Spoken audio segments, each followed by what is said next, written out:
No ala-asteella oli kuvaamataion tunti ja opettaja pyysi lapsukaisia tulemaan vuorotellen aina taululla ja lisäämään taideteokseen niin yhden elementin kerrallaan.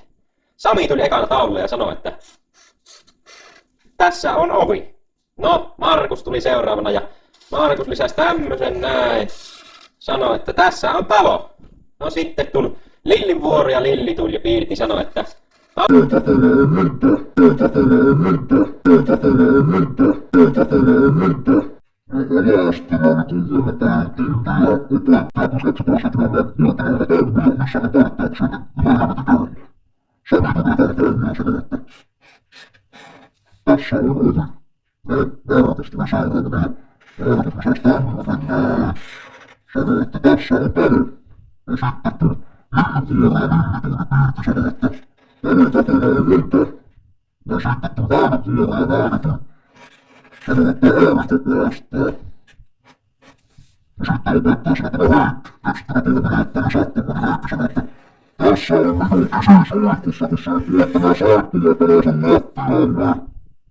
tämmöisessä jumppaosuudessa. Tämä on oikeastaan semmoista rytmillistä voimistelua, se on kamalan tehokasta.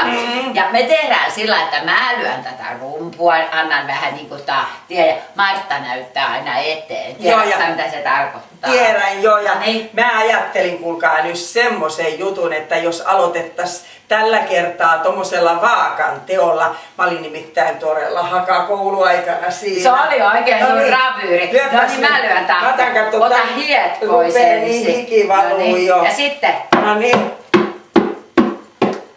Hyvin menee. No niin, nyt on kyllä jumpattu jo niin paljon, että nyt otetaan kuulkaa konjakki. Tää todella tuntui täällä reisissä. Niin mä voin uskoa ja hikipisarat on otsalla kaarassaan. Meillähän on aina se, että kun on rytmillinen voimistelu, niin sitten otetaan päälle pienet konjakit. Pienet vaan. Nimittäin sehän laittaa niinku sydämen sykkeen kuntoon ja sitten verenkiertoa muutenkin tuolla lailla. Niin ja tulee uni hyvin. Tulee hyvin. Katso, jäi vielä tuonne sitten huomiseksi. No niin. Hölky.